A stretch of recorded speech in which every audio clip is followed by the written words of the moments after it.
Hello and welcome to another magnificent Project Data Science tutorial. Today, we're going to be diving into Jupyter Notebooks. So this tutorial is perfect for anyone who has never used Jupyter Notebooks and is going to be a no-frills, tell-it-like-it-is introduction. We're going to go through a decent amount of material, and we're going to be doing it inside of Jupyter Notebooks itself. So Project Data Science is all about learning through doing, so I expect you, if you can, to have your computer and be following along.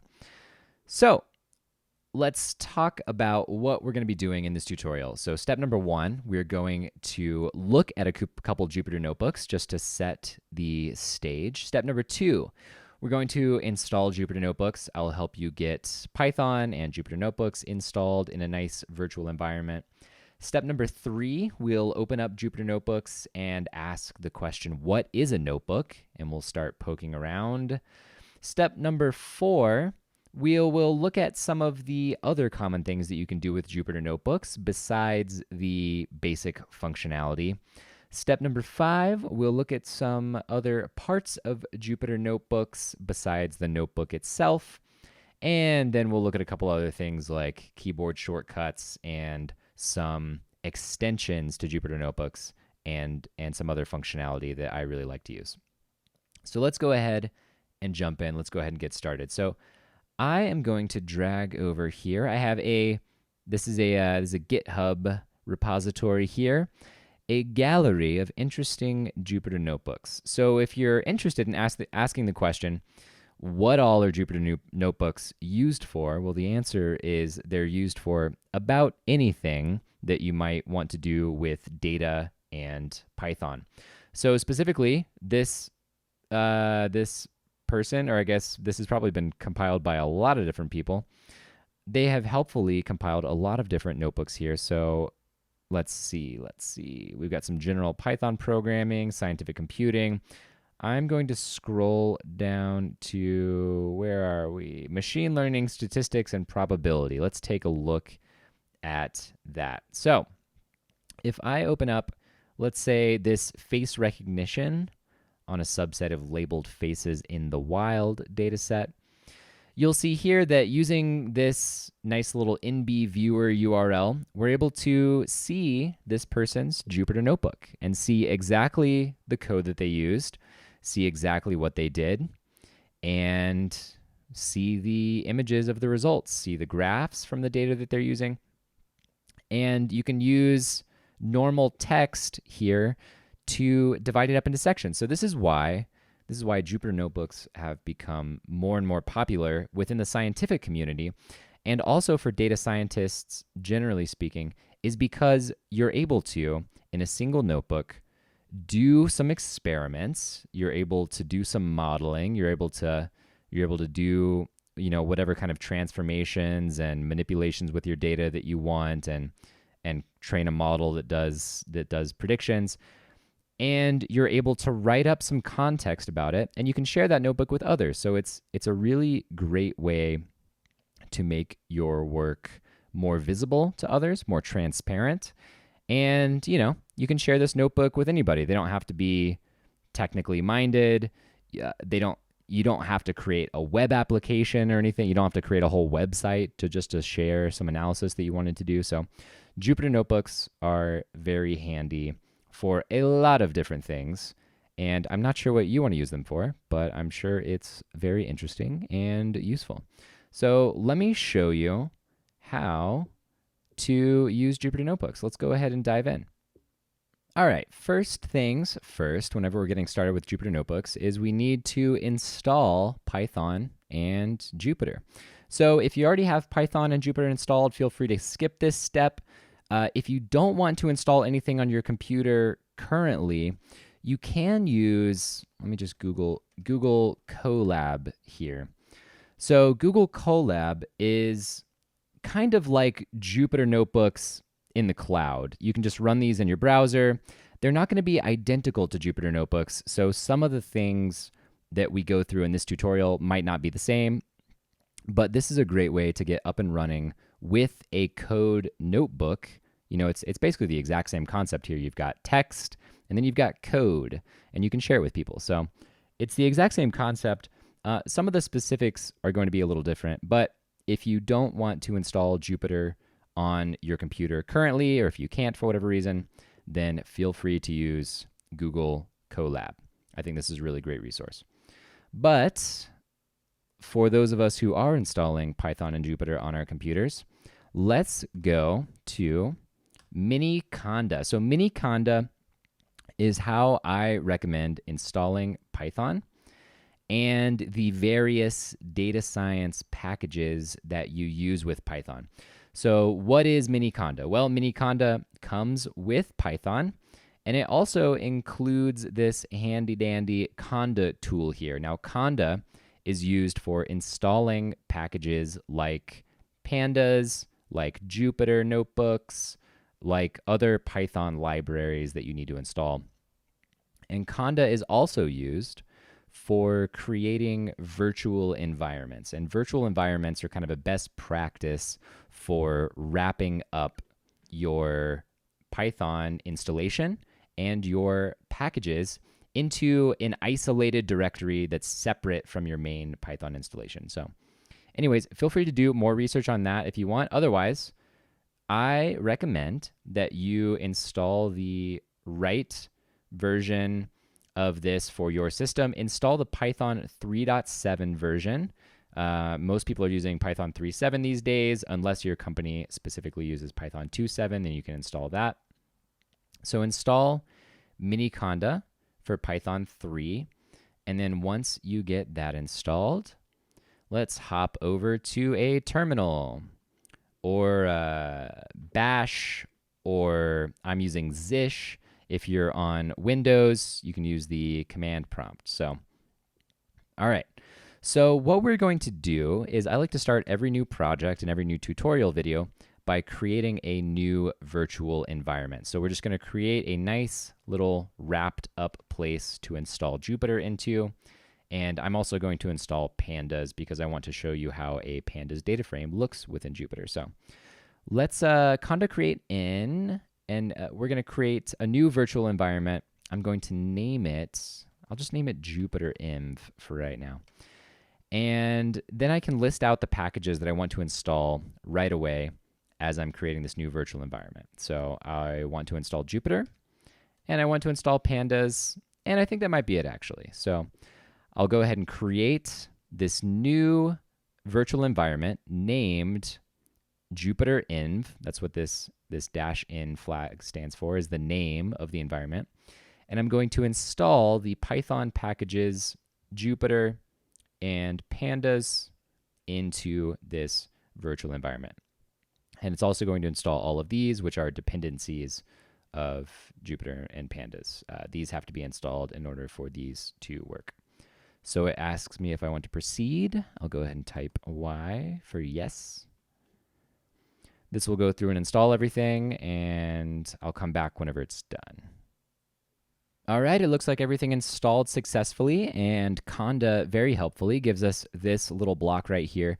To activate this environment, use Conda activate Jupyter Env. So I'm going to go ahead and do that so that we're using, and I'll show you really quick. If I type which Python right now, this is going to show me which version of Python I'm currently using if I run Python. So the current version I'm using is under Anaconda 3 bin Python.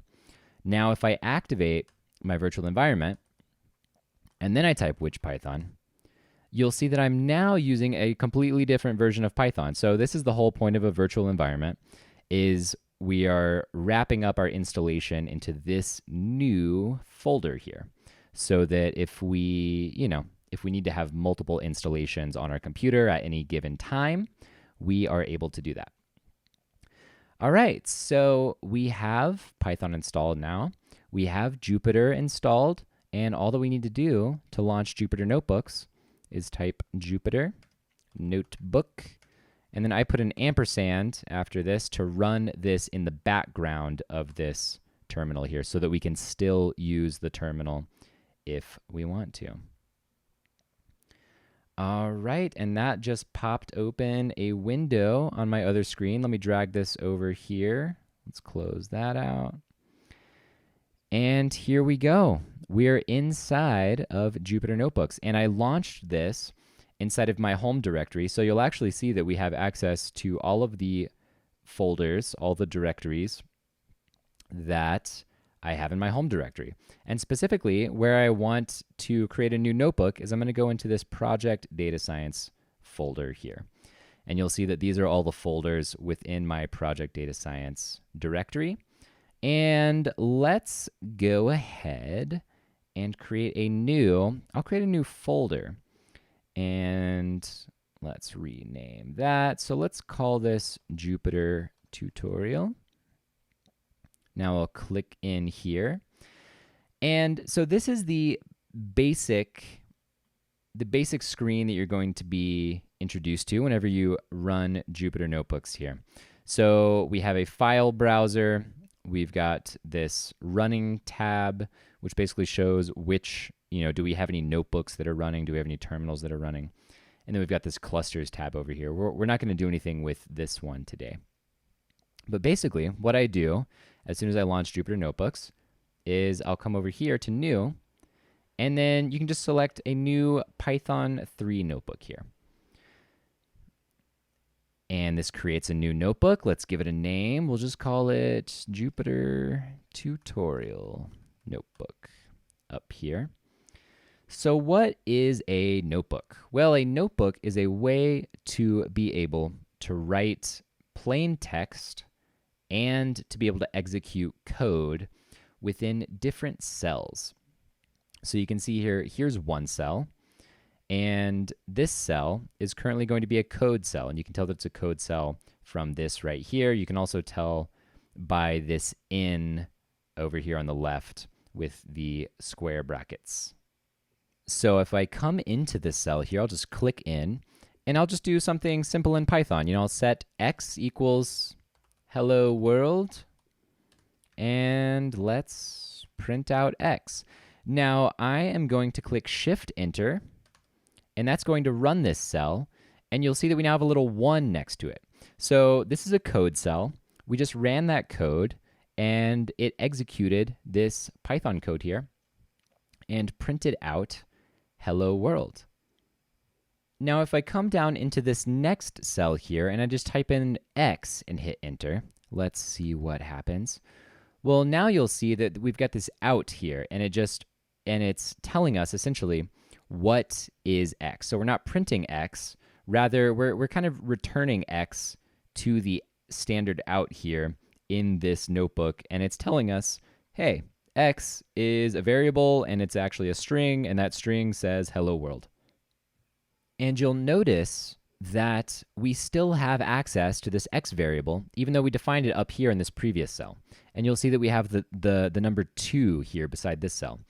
And this is because behind the scenes, what's going on is Jupyter Notebooks is using a single instance of Python, a single Python kernel, where it's maintaining all the variables and keeping track of everything, just like would happen in a normal Python script or in IPython interactive shell environment. So as soon as we define a variable anywhere in this notebook, and this is one of the dangers of Jupyter Notebooks, and I'll demonstrate this to you right now. I can define y down here. Maybe y is, let's say, goodbye world. That's kind of edgy, right? All right. So I run this. I haven't printed anything, so I've just defined a variable y. Now, if I come back up here to the top and I insert a new cell, so I insert cell above. Let's insert cell above here. And now I print y, even though this cell is before this cell. So we're printing out a variable before it gets defined, but Jupyter Notebooks doesn't care about the ordering of the cells here. What it cares about is the order of execution of the cell. So you'll notice this little side number here, 1, 2, 3, 4. So we executed this cell, we assigned the variable, and then it doesn't matter where we use that variable now because it's been assigned, so we can use it up here if we want. And, this is very tricky. I'm going to delete this cell using the letter X. And now if I print Y again, well, that still works. It still works because even though we've deleted the cell where the variable assignment happened, Y is still being stored in memory. So just to show that, I'm going to let's type dir really quick with parentheses here. And dir basically gives you a list of the different variables and the methods that are available to you in your working session currently. So in the current Python instance that you are working with. So here you'll see that X and Y are both defined. These are the things that we've defined. And there are a bunch of other things that are predefined as well. And we're not going to worry about those right now, but I just want to show you that you can see which variables are there. And these variables will stay there until we explicitly get rid of them, we explicitly delete them, or we shut down the notebook and come back into it. We restart the kernel. So we're getting a little bit ahead of ourselves here. So let's go back to the basics. So, all right, so we have a code cell. So I'll say this is a code cell. All right. Now we also have markdown cells. So I'm going to come here. I'm going to type the letter M, but you could also come up here to this dropdown and just select markdown. Now markdown is basically plain text. So markdown is basically plain text, except that you can format it using various special characters. And then whenever you execute the markdown within this Jupyter notebook, it will format it for you. So markdown is basically plain text, except you can, and I'm going to make this bold, format. You can format things differently. Let's create a header here. You can have headers. So this is a header. This is a header 1. And say, this is a header 2.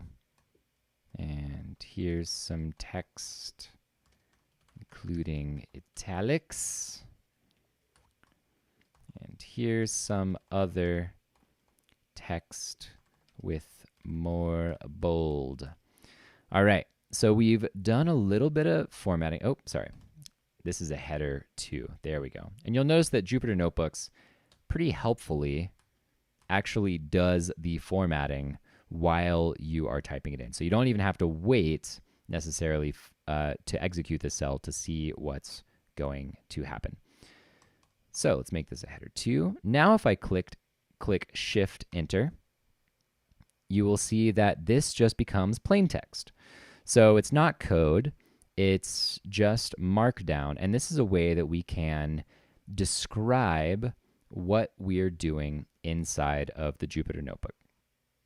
All right, so in the spirit of organization, I'm going to create a new cell. So rather than doing insert cell above, I usually like to use keyboard shortcuts. I'm going to type the letter A, which inserts a cell above.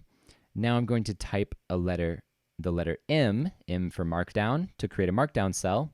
I'll hit enter, and I will say, here is our basic introduction to markdown cells and code cells. This is a markdown cell. You can have, and let's create a list here actually. You can have lists, ordered and unordered. You can have bold text. You can have italic text. You can have code blocks. And I'll say, etc. And just to show you an example of a little code block, let's say here's an example of a code block. And so we are going to format it like code, but it's not actually going to run like code. So let's say x equals hello world, print x. There we go. So this is a markdown cell. This is a code cell. And in a nutshell, that's basically Jupyter Notebook. So everything else that we talk about here is going to be details about this setup and extensions to the setup and additional things that you can do. But with this knowledge, I mean, you have enough to go on already. These are markdown cells. These are code cells. There you go. And if you ever want a markdown cheat sheet, you can just Google something like markdown cheat sheet. This is how I find a lot of information. This is how everyone finds a lot of information, using handy dandy Google. And go to markdown cheat sheet. I like this site, markdownguide.org. There's a good one. And you can see, oh, here's how you create headings. Here's how you create bold text, ordered lists. You can do links. You can do tables, all kinds of different things. All right. So let's create another section. Let's talk about restarting the kernel and variables. So this is going to be touching on what I mentioned earlier about assigning variables and then having access to them until you explicitly delete the variable or restart the notebook. So let's take a look at our dir right now, our directory of variables and everything we have access to. So x and y are still defined. If I do print y, this is still there because we haven't deleted it using the del method there. Delete y, so we haven't deleted it using that, and we haven't restarted the notebook. So I'm going to show you both ways really quick. So first, let's go ahead and delete y. So this doesn't return anything. It just deletes the variable. Let's come back up here and run dir again. And you'll see that y no longer exists in our variable. So if we do print y, oh, y is not defined. It was defined, and then we deleted it. And that's what's going on here. So let's go ahead and define y again. Y equals goodbye world. Print y.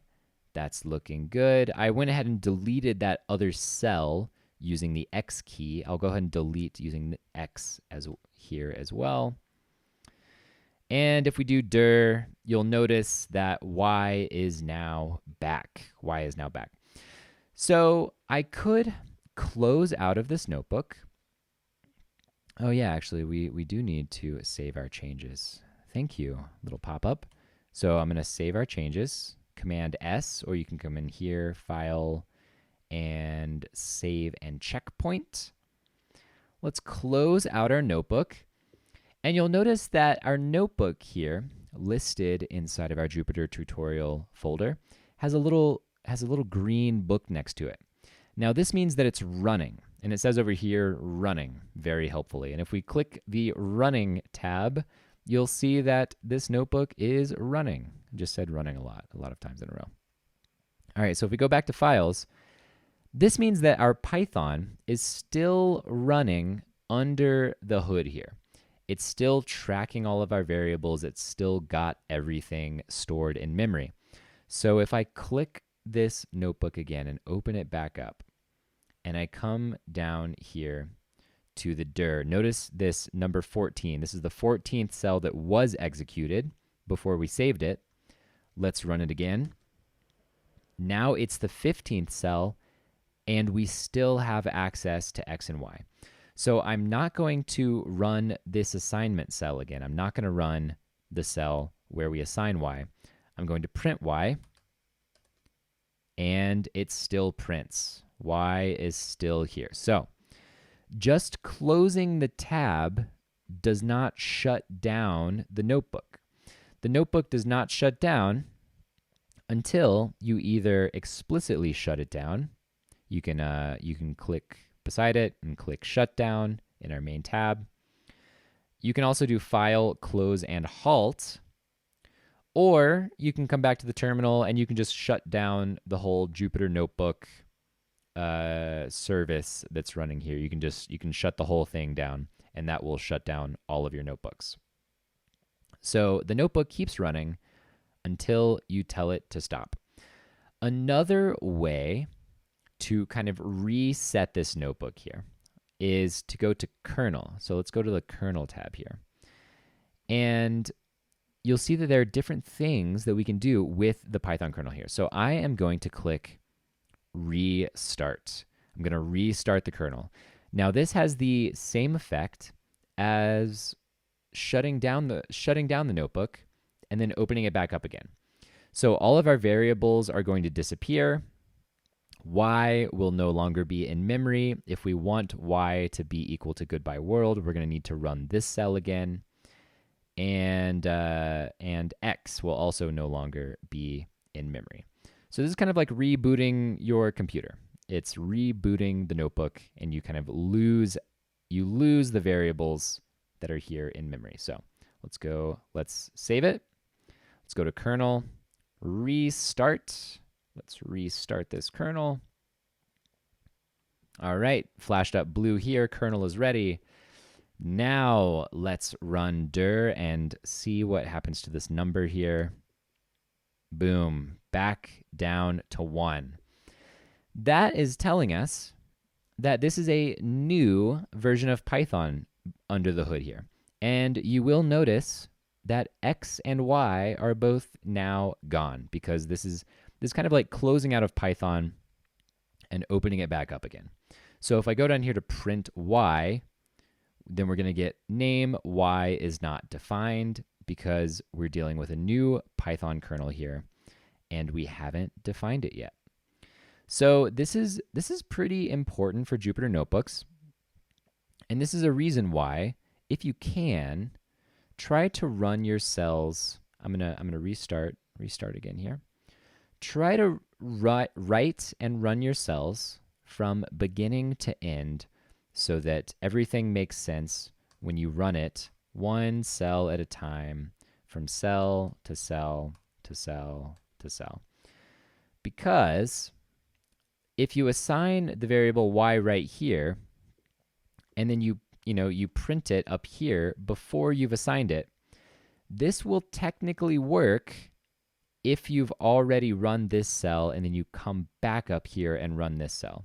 And this is why Jupyter Notebooks can get pretty messy if you're not careful, because then if you restart this notebook will now not be able to run in the kind of logical order here, because as soon as it hits this cell, well, we're trying to print it before we assign it. So typically you want your notebooks to flow in a nice logical order, beginning to end. And if you keep that straight, that's going to make you a Jupyter Notebook wizard, because I think a lot of people forget that. So you've probably already learned more about Jupyter Notebooks than a bunch of people who are using them, because you've now learned all about the kernel and how that relates to storing your variables. All right, so let's take a tour of some of the other things we can do here in Jupyter Notebooks. So one of the things I'll show you really quickly is collapsing cells. So let's say that I say, for value in range 100, let's print value. Well, this is going to create a really long printout, right? And suddenly our notebook is like twice as long. If I do this for 1,000, it becomes even more noticeable. Oh, and Jupyter Notebook already collapses it for me. So that actually kind of takes away from what I was going to show you. But so notice here, if we print out all of the range, all of the values from 0 to 999, our Jupyter Notebook now is pretty enormous. We got to scroll all the way down. So one of the things that Jupyter Notebooks has to help with this is you can click the sidebar here. You can click this, and this will collapse this cell into a smaller scrolling version of itself that does not take up the entire notebook. So this is very helpful. So I can go ahead and do that to this dir section up here as well, make that a little bit smaller. That's a very handy thing. Let's come up here and take a tour of the menu bar and these buttons down here. So you have your normal save button, save and checkpoint. You have this plus button, which is insert cell below. So we can use that here. I like to use the B shortcut. So you just hit the letter B on your computer or on your keyboard whenever you are. So I guess there are two different modes here that we should talk about really quickly. One of them is text entry mode, like printing hello world. And that's whenever the color is green here. That tells you that you're entering text or code. And if you just click on the cell itself, then that puts you in this kind of master execution mode where you can use keyboard shortcuts like the letter X to delete cells or the letter B to insert cells below. B for below, A for above. All right, back up here to the toolbar, you can cut selected cells, you can copy them, you can paste them, you can move cells up or down. So if I click this cell here and then click this button, that moves it up. This one moves it back down. You can run a cell. You can interrupt the kernel. And what I mean by this is, let's practice interrupting the kernel. So interrupting the kernel. Let's say that I create an infinite while loop, that I do something stupid like this. This is pretty stupid. And, say print 1. And just to not accidentally crash the kernel here, I'm going to say time.sleep 0.2 so that all right, there we go. This is never going to stop. This is going to keep running till the end of time, or at least as long as computers exist, or as long as my battery lasts. So how do I stop this? How do I stop this from executing? Well, you can come up here and click this little stop button, interrupt the kernel, or kernel interrupt. And let's do it. Click. There we go. Let's scroll down and see what happened. And you'll see that essentially what it does is a keyboard interrupt, and it says, hey, kernel, whatever it is that you're doing, we want to stop you. We want to interrupt you. You should stop doing what you're doing. So in this case, I created an infinite while loop here, and we're able to stop it through the kernel interrupt there. All right, so this one restarts the kernel, just like we did with the kernel restart. And this one, restart the kernel, then rerun the whole notebook. So you'll notice that up here under cell, we have things like run cells, run all below. So these are all different options for executing your notebook. If you wanted to, you could come in here and just run all of your cells beginning to end. If you had a workflow that you wanted to just go all the way through, for example, if you weren't doing, for instance, exploratory data analysis where you were doing a little bit more back and forth with your analysis. All right. And then this drop-down cell here that we've seen, this changes cells from markdown to code. So if I change this cell to code, well, suddenly it doesn't make a lot of sense because this is not Python code. I'm going to change this back to markdown and execute it again so that it formats itself all nicely. Can change this cell from code to markdown, which, it works, but that's not what we want to do. We want this to be a code cell because this has Python code. So there you go. And let's see, this last button here, open the command palette. So if you click this, then you have access to a bunch of different commands, too many for you to read all right now. All right, let's take a look through these file menus really quick. So we have file, you can create a new notebook. You can save and checkpoint, edit. You can split cells. You can merge cells. You can cut and paste and delete. You can view line numbers, so you can toggle line numbers on or off there. You can insert cells. Here under the cell menu item, you can run cells and you can change the type. If you want to clear an output, like let's say that we want to clear this hello world output, come up here to cell, current output, and clear. Or if I wanted to clear this dir here, cell current output clear. And it's as if the cell didn't run.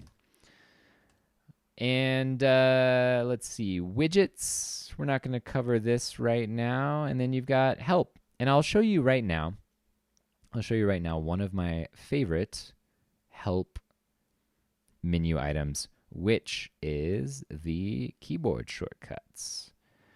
So I think that you can be much faster, much more efficient with Jupyter Notebooks if you learn just a couple of these. So some of my favorites, let me see if I can find them. Here we go. A, insert cell above. B, insert cell below. X, cut selected cells. Running shift enter is going to run a cell. You'll see that enter here is entering the edit mode. This is what I was talking about as far as actually entering code into a cell versus being in the kind of blue execution mode where you can use these keyboard shortcuts. So lots of great shortcuts here. Definitely take some time to, if you find yourself doing something over and over again, learn the keyboard shortcut for it. All right, one of the main things that you are probably going to be doing in Jupyter Notebooks is looking at and transforming and cleaning data. So let's load some data using pandas and see how that looks. So load data using pandas. So the first thing I'm going to do is I'm going to import pandas as PD. And if you watch some of the other project data science videos, this Jupyter Notebook right now, as we're currently designing it, is a mess. This is a disaster. I would definitely recommend watching some of the other videos to see kind of how to use a Jupyter Notebook in a nice flow for a project. Typically, I have all my imports at the very top of the Jupyter Notebook, and I keep them all there. But for now, this is just about using Jupyter Notebooks, so we're just going to do the import right down here. So I need some data. Let me go grab some data. So let's go to, if you Google, let's see, Kaggle heart disease. So I believe this heart disease UCI data set. This is one that we use in another project data science video. I think the matplotlib tutorial maybe. Let's download this data. We'll click here, unzip it. Let me drag over my download screen. All right, heart.csv. So I'll come back over here to my terminal really quick.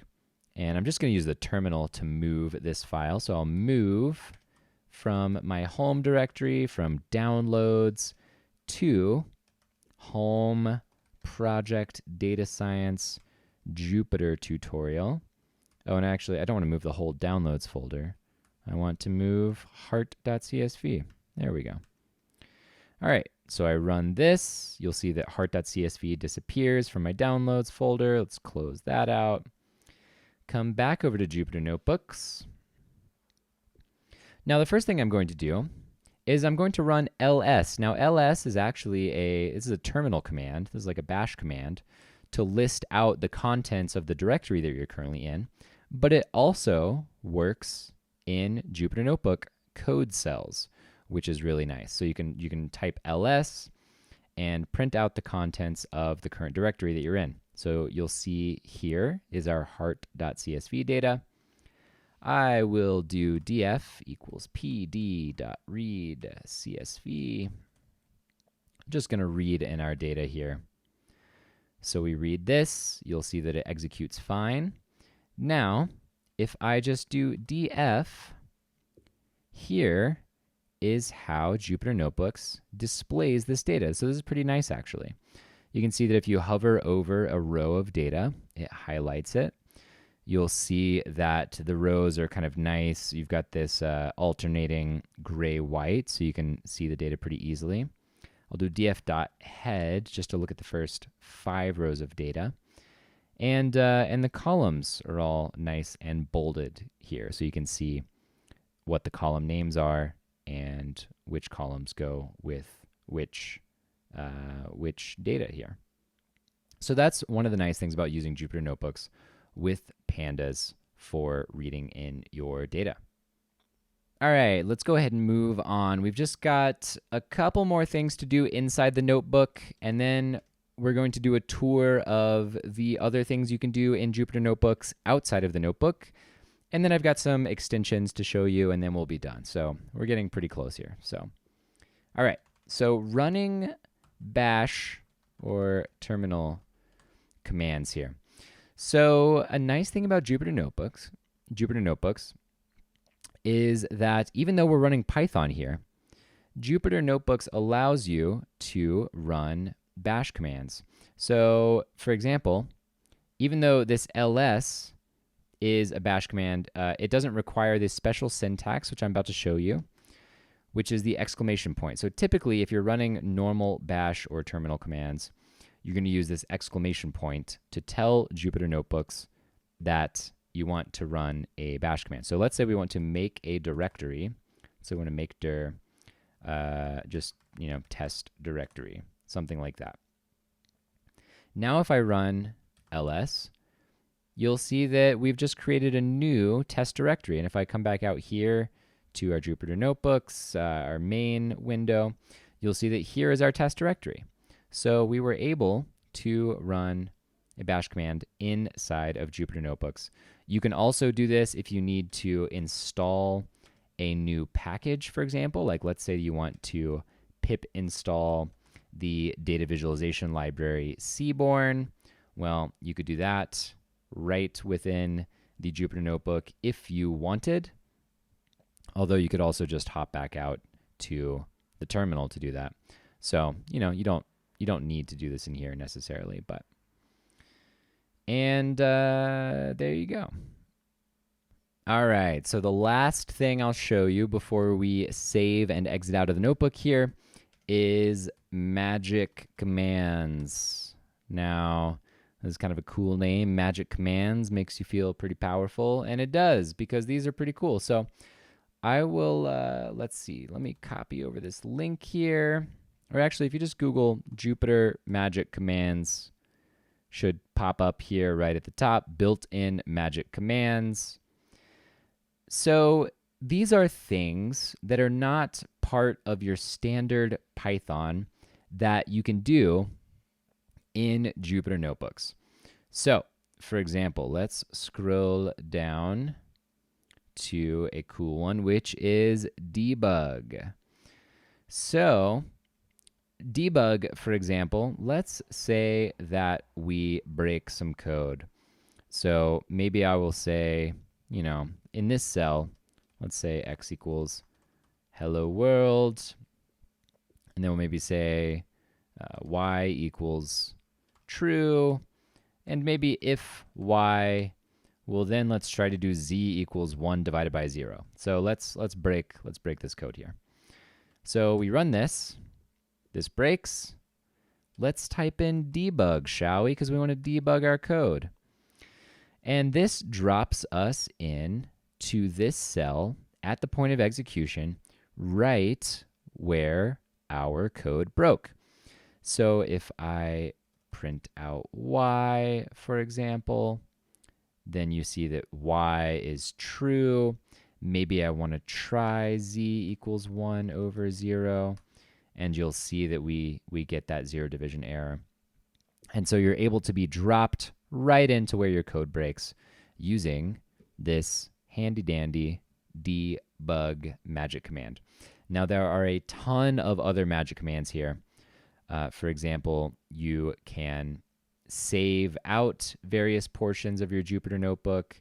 You can change how the notebook runs.